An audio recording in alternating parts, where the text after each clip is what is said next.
हो, डेरिवेटिव निकालना अपने को कंपलसरी है, ठीक है। अब अपने को 4 चीजों में से दिया गया है, वो फंक्शन कौन सा है, मतलब इधर। और मुझे पता है डेरिवेटिव हमेशा 0 से क्या होना चाहिए, बड़ा। तो सबसे पहले इसका डेरिवेटिव निकालेंगे हम लोग। तो स्टेटमेंट वही पुराना वाला, क्या, differentiate with respect to x. चलो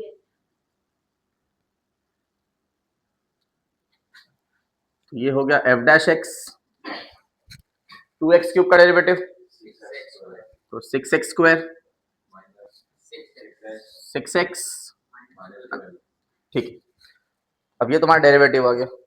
अब इसमें कुछ कॉमन है, क्या, 6, तो क्या आएगा answer, 6x square minus x minus 2, sorry, ठीक है। अब फिर से कौन सा इक्वेशन, क्वाड्रेटिक। चलो तो फिर क्या करने का, हाँ तो मुझे चाहिए 2 नंबर माइनस 2, 2 नंबर मल्टीप्लाई करके क्या चाहिए मुझे,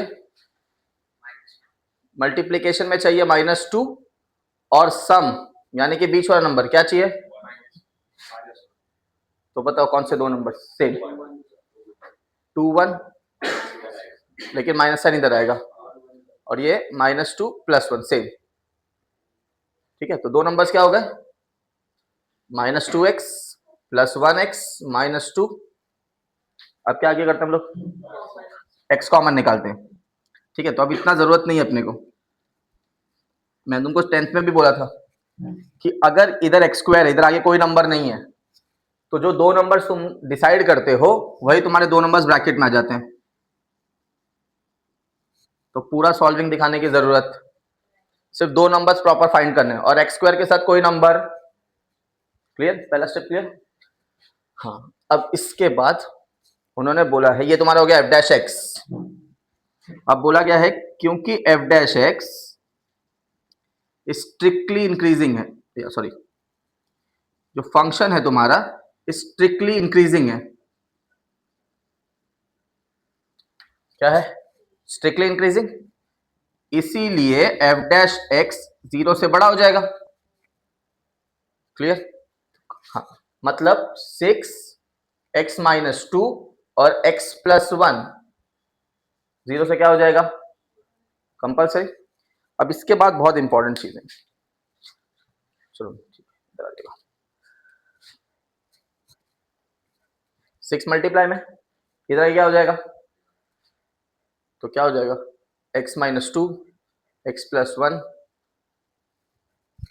अब इक्वल टू 0 होता है तो मुझे पता है इक्वल टू 0 होता तो मैं दोनों को इक्वल टू 0 देके सॉल्व कर लेता, लेकिन जब भी तुम्हारा 2 ब्रैकेट 0 से बड़ा होगा या 0 से छोटा होगा, तुम आंसर्स निकालोगे 2 केसेस में।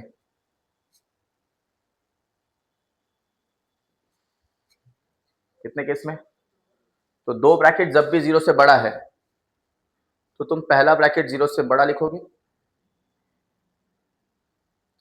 और दूसरा ब्रैकेट 0 से बड़ा लिखोगे। अब समझो, ये 2 ब्रैकेट मतलब 2 टर्म, कोई भी 2 टर्म जिसको मल्टीप्लाई करके 0 से बड़ा आंसर चाहिए, 2 नंबर्स जिसको मल्टीप्लाई करके क्या आंसर चाहिए, 0 से बड़ा। तो अब कौन से 2 नंबर है जिसको मल्टीप्लाई करके 0 से बड़ा आंसर मिलता है, दोनों पॉजिटिव, या एक और क्राइटेरिया होता है दोनों, तो केस 1 में हमने दोनों पॉजिटिव ले लिया और केस 2 में हम दोनों क्या लेंगे,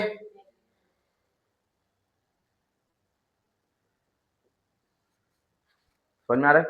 तो जब भी 2 ब्रैकेट 0 से बड़ा होगा, कंपलसरी तुमको दोनों टर्म पहला वाला केस में 0 से बड़ा लेना है, और केस 2 में दोनों टर्म 0 से <0 मतलब नेगेटिव, ठीक है। -2 उधर जाके क्या हो जाएगा, अब ये हो गया x > 2, ये हो गया x > सेम चीज इधर,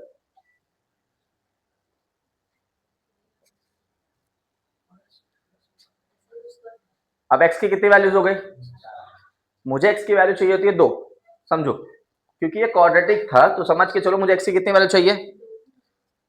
अब इन दोनों में से कोई एक वैल्यू सिलेक्ट करनी मुझे, ग्रेटर में से कोई एक, और ठीक है। अब वैल्यू कैसे सिलेक्ट करने का, तो 2 नंबर्स दिख रहे हैं, जब दोनों साइन ग्रेटर देन है, दोनों साइन कौन सी है, तो दोनों में से बड़ा नंबर कौन सा है, तो ये तुम्हारा आंसर होगा।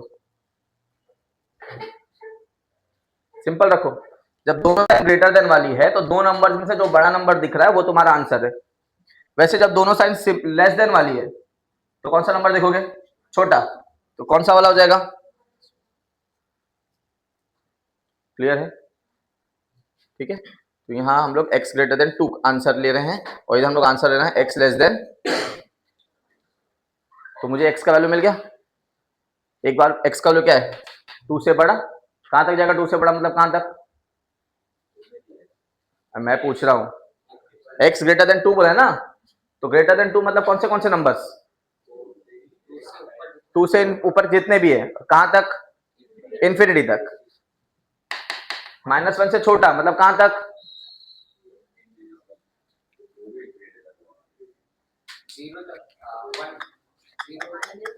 -इन्फिनिटी तक। यहां पे ऐसा कुछ थोड़ी बोला कि x का वैल्यू मेरे को इसके बीच में ही चाहिए, कुछ ऐसा मेंशन किया गया उन्होंने? देखो क्वेश्चन में। तो फिर तुम क्यों इतना कर रहे हो? क्लियर है? समझ में आ गया? बस इधर एक स्टेटमेंट आएगा, लिखो, फिर लिखता हूं मैं स्टेटमेंट। बस तुमको वही बताना है कि ये आंसर 0 से बड़ा आ रहा है कौन से पॉइंट्स पे। ठीक है, ठीक है, चलो मैं लिख ही देता हूँ।